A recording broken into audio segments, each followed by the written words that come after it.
Good morning class. आज आप chapter number 14 व्याकरण में क्रिया विशेषण का बारे में पढ़ेंगे।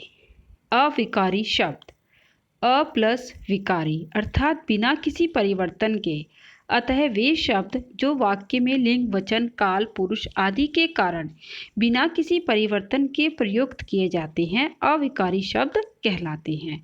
अविकारी मतलब जब हम उनको किसी वाक्य में प्रयोग करते हैं तो उनमें कोई भी परिवर्तन नहीं होता है, चाहे लिंग, वचन, काल, पुरुष आदि के कारण भी कोई भी परिवर्तन नहीं होता। कोई भी लिंग हो, कोई भी वचन हो, कोई भी काल हो और कोई भी पुरुष हो, उनको कहते हैं अविकारी शब्द। क्रिया विशेषण, ये शब्द सदैव अपने मूल रूप में ही रहते हैं, इनके ओरिजिनल रूप में ही रहते हैं। जैसा इनका रूप होता है हम इनको वैसे ही प्रयोग करते हैं। अब देखते हैं कि अविकारी शब्दों के प्रकार कौन कौन से होते हैं। क्रिया विशेषण होता है, संबंध बोधक होता है, समुच्चय बोधक होता है और विस्मयादि बोधक होता है। तो आप इन चारों के बारे में एक एक चैप्टर में पढ़ेंगे। तो आज आप क्रिया विशेषण, पहला जो अविकारी शब्द का प्रकार है क्रिया विशेषण, उसके बारे में पढ़ेंगे।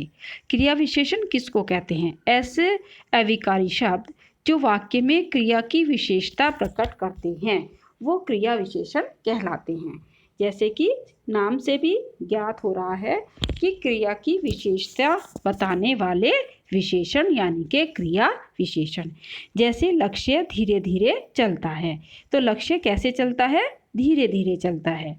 और आज बारिश बहुत तेज हो रही है, तो कैसे हो रही है बारिश? बहुत तेज।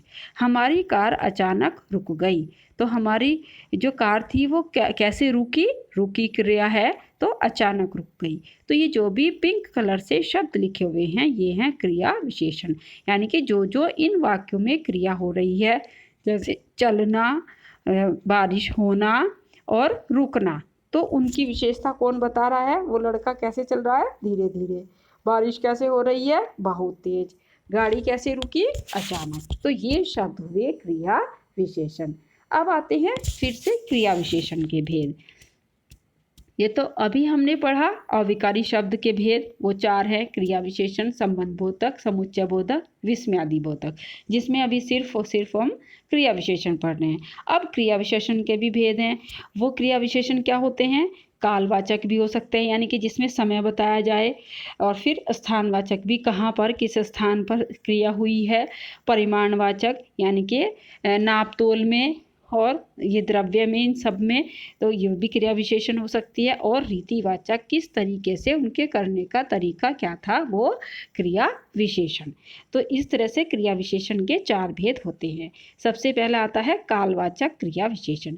जिन क्रिया विशेषण शब्दों से क्रिया के होने का समय पता चलता है उन्हें कालवाचक क्रिया विशेषण कहते हैं। जैसे कि हमें प्रतिदिन नहाना चाहिए, तो यहाँ पर काल कौन सा है? प्रतिदिन। ये समय बता रहा है किस समय नहाना चाहिए? प्रतिदिन नहाना चाहिए। कल मुझे स्कूल नहीं जाना है, तो कल जो है वो समय का ज्ञान करा रहा है, वो है कालवाचक क्रिया विशेषण। मैंने सुबह काम कर लिया है, तो सुबह जो शब्द है यहाँ पर काम करने के लिए क्या प्रयोग किया है कि मैंने सुबह ही कर लिया था। क्रिया हुई काम करना, करना यानी कि, और सुबह जो हुआ वो कालवाचक क्रिया विशेषण। मैंने रात भर जागकर काम पूरा किया है, तो यहाँ पर रात भर जो है वो है क्रिया कालवाचक क्रिया विशेषण। आप कब जाओगे? कब, कौन से समय में? तो यहाँ पर समय का पूछा जा रहा है, तो ये कब शब्द जो है कालवाचक क्रिया विशेषण। आपकी दीदी अभी गई, अभी शब्द जो है यहाँ पर कालवाचक क्रिया विशेषण है। तो इस तरह से ये हुआ क्रिया विशेषण के भेद में से पहला भेद, कालवाचक क्रिया विशेषण।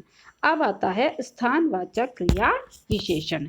जिन क्रिया विशेषण शब्दों से क्रिया के होने के स्थान का अथवा दिशा का, कौन सी दिशा में कौन से स्थान पर क्रिया हुई है उसका पता चलता है, उसे कहते हैं स्थानवाचक क्रिया विशेषण। जैसे कि मेरा घर सड़क के बाईं ओर है, तो यानी कि बाईं ओर मतलब कौन से स्थान पर है? सड़क के बाईं ओर है, तो बाईं ओर जो शब्द है वो है स्थानवाचक क्रिया विशेषण। पक्की सड़क गांव के चारों ओर है, चारों ओर स्थान का बोध करा रही है, तो ये है स्थानवाचक क्रिया विशेषण। भोजनालय मंदिर से 20 किलोमीटर दूर है। स्थान बताया जा रहा है कि कितनी दूर है वो, 20 किलोमीटर पर। तो ये जो 20 किलोमीटर शब्द है ये है स्थानवाचक क्रिया विशेषण। फिर है आप कृपया मेरे आगे चलें। तो आगे चलें क्या है, स्थानवाचक क्रिया विशेषण। फिर आता है परिमाणवाचक क्रिया विशेषण। जिन क्रिया विशेषण शब्दों से क्रिया की मात्रा ज्ञात होती है उन्हें परिमाणवाचक क्रिया विशेषण कहते हैं। मात्रा मतलब कि कितना है, तोल में, नाप में, नाप तोल जिनसे पता चलता है उसको कहते हैं परिमाणवाचक क्रिया विशेषण। जैसे रुचि ने बीना की तुलना में कम लिखा, तो यहाँ पर कम शब्द जो है वो है परिमाणवाचक क्रिया विशेषण। माँ मैं थोड़ा खा लूँ, थोड़ा शब्द ना बहुत ज़्यादा है ना कुछ, मतलब कि थोड़ा, मात्रा में थोड़ा, तो वो है परिमाणवाचक क्रिया विशेषण। रूपा खूब खाकर मोटी हो गई, खूब शब्द जो है वो है परिमाणवाचक क्रिया विशेषण। आपने मुझसे काम ज़्यादा लिया है, ज़्यादा शब्द है परिमाणवाचक क्रिया विशेषण। रीतिवाचक क्रिया विशेषण। रीतिवाचक जिन क्रिया विशेषण शब्दों से क्रिया के होने की विधि ज्ञात होती है उन्हें रीतिवाचक क्रिया विशेषण कहते हैं। मुझे दफ्तर जल्दी जाना है।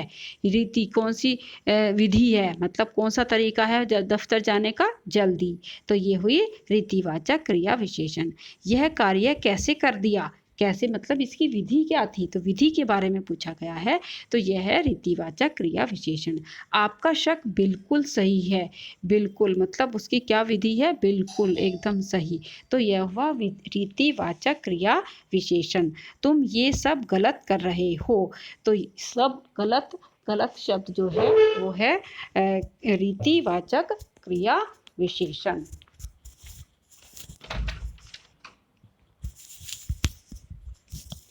ऐसे हमारे ये 4 हुए क्रिया विशेषण के भेद। रीतिवाचक हमने पढ़ा, अब आता है क्रिया विशेषण तथा विशेषण में अंतर। क्रिया से पहले आने वाले शब्द क्रिया विशेषण कहलाते हैं और संज्ञा से पहले आने वाले शब्द विशेषण कहलाते हैं। आप आज जल्दी आ जाओ, ये क्रिया विशेषण है, और आपने जल्दी भोजन खा लिया, ये विशेषण है। क्योंकि ये क्रिया है, यहाँ पर आ जाओ, आ जाना क्रिया है, उससे पहले आया है जल्दी शब्द, तो ये हुआ इस आ जाने क्रिया का विशेषता बता रहा है, तो ये हुआ क्रिया विशेषण। और आपने जल्दी भोजन खा लिया, भोजन क्या है, संज्ञा, उससे पहले, संज्ञा से पहले आ रहा है शब्द, यानी कि उसकी विशेषता बता रहा है संज्ञा की, तो यह हुआ विशेषण। तो इस तरीके से क्रिया विशेषण तथा विशेषण में अंतर। अब हम ये भी पढ़ लेंगे झटपट, जिसमें लिखा होता है, इसमें हमें एकदम से एक समरी सी पता चल जाती है चैप्टर की। वे शब्द जो अपने मूल रूप में व्याकरण नियमों के अंतर्गत वाक्यों में प्रयोग किए जाते हैं और लिंग वचन काल बदलने पर भी नहीं बदलते, अविकारी शब्द कहलाते हैं। वाक्य में क्रिया की विशेषता बताने वाले शब्द क्रिया विशेषण कहलाते हैं। क्रिया विशेषण के 4 प्रकार होते हैं, वो हमने पढ़ ही लिए।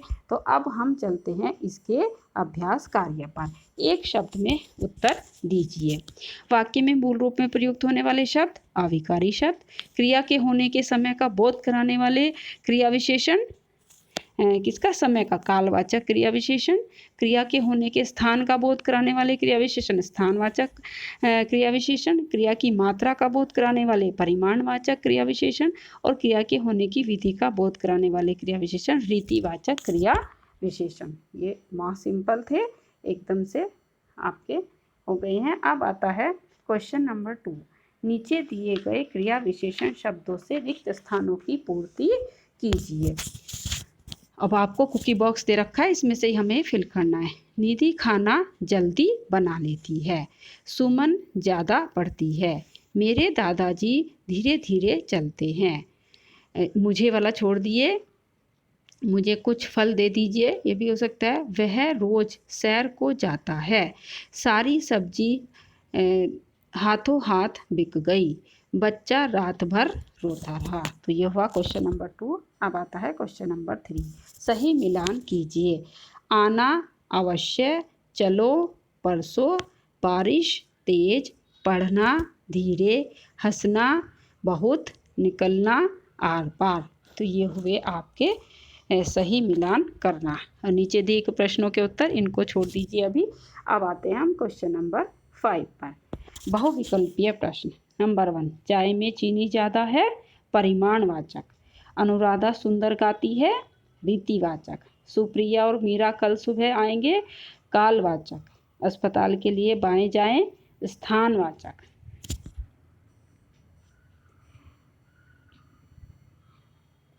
दिन भर पढ़कर सफलता प्राप्त होती है, रीतिवाचक। आज मैंने बहुत खा लिया, परिमाणवाचक। अमन क्रिकेट बहुत अच्छा खेलता है, रीतिवाचक। कल रात पानी बहुत बरसा, कल रात, इसमें तो कालवाचक, तो ये हुआ कालवाचक। कालवाचक क्रिया विशेषण, इसमें परिमाणवाचक नहीं आएगा। तो कल रात पानी बहुत बरसा, ये हुआ कालवाचक विशेषण। फिर भी कोई अगर कन्फ्यूज़न होगा इस वाले सेंटेंस में, वो लाइव क्लास में आपको क्लियर कर दिया जाएगा। तो ये हुआ आपका चैप्टर क्रिया विशेषण। जो भी कोई प्रॉब्लम होगी आप उसको लाइव क्लास में पूछ लेना और इसके असाइनमेंट्स आपको भेज दिए जाएंगे। Okay, thank you.